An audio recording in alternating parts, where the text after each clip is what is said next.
Welcome to Lavanya's life style. ఎప్పట్లాగే ఈరోజు కూడా ఒక మంచి వీడియోతో మీ ముందుకు వచ్చేసానండి. ఈరోజు మీకు నేను చూపించబోయే రెసిపీ ఏంటి అంటే దోసకాయ కాల్చిన పచ్చడి బ్రాహ్మిన్ స్టైల్లో ఎలా చేసుకోవాలో ఈరోజు మనం ఈ వీడియోలో చూద్దామండి. అలాగే ఈ దోసకాయ పచ్చడి రైస్లోకి ఇంకా అన్ని రకాల టిఫిన్స్లోకి చాలా టేస్టీగా ఉంటుందండి. ఇక దీని ప్రొసీజర్ ఏంటో మనం ఇప్పుడు చూసేద్దాం. ఫ్రెండ్స్, ఫస్ట్ మనం దోసకాయ కాల్చిన పచ్చడికి కావలసిన పదార్థాలు ఏంటి అంటే ఈ విధంగా చిన్న దోసకాయలు 2 తీసుకున్నానండి. చూసారు కదా. అలాగే పచ్చిమిరపకాయలు 8 నుంచి 10 దాకా మీరు వేసుకోవచ్చు, అది మీ కారాన్ని తగినట్టుగా. నేనైతే ఇక్కడ 8 మిరపకాయలు వేసుకున్నాను. అలాగే గార్లిక్ క్లోవ్స్ ఒక 6 నుంచి 8 దాకా పెద్దవి వేసుకున్నాను. ఇక కరివేపాకు చూసారు కదండి. ఇక ఇక్కడ ఈ స్పూన్ మెజర్మెంట్తో మీకు నేను పోపులు చూపిస్తాను. ఫ్రెండ్స్, మనం ఏదైనా ఒక ఫ్రైయింగ్ ప్యాన్ తీసుకుని దానిలో 1 స్పూన్ మినపప్పు, 1/2 టీ స్పూన్ ఆవాలు, శనగపప్పు 1 స్పూన్, జీలకర్ర 1 స్పూన్, మెంతులు కొద్దిగా, ఇక ఎండుమిరపకాయలు ఒక 4 ఈ విధంగా వేసుకున్నానండి. చూసారు కదా. ఇప్పుడు దీనిలో ఆయిల్ వేసుకున్నాను. ఇప్పుడు సిమ్లో పెట్టుకుని ఓ పక్కన ఈ విధంగా ఫోర్క్ సాయంతో చక్కగా దోసకాయని మనం కాల్చుకోవాలండి.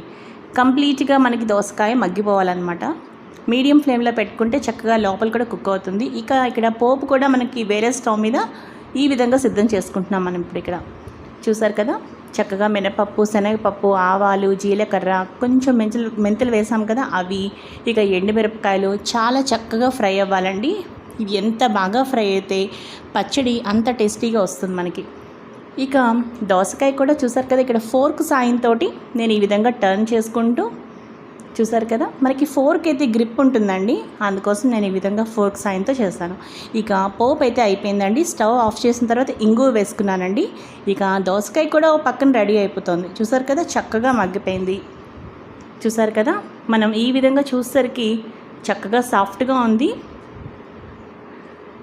చూసారు కదా, మనకి పోపులో ఇందాక మనం పెట్టుకున్న పచ్చిమిరపకాయలు, గార్లిక్, కరివేపాకు కూడా స్టవ్ ఆఫ్ చేసిన తర్వాత వేసుకున్నానండి.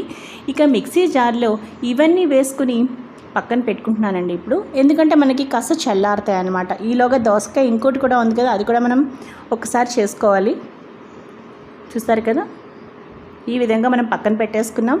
ఇక్కడ మనకి దోసకాయ కూడా చాలా చక్కగా మగ్గిపోయిందండి. చూసారు కదా ఎంత సాఫ్ట్గా ఉందో. ఈ విధంగా మనకి పూర్తిగా అవ్వాలి, కాల్చుకోవాలి. దాని తర్వాత రెండవ దోసకాయ కూడా ఇదే విధంగా తీసుకున్నానండి. చూసారు కదా, సేమ్ మనం ఎలా అయితే మొదటి దోసకాయ చేసామో అదే విధంగా ఇది కూడా చేసుకోవాలి.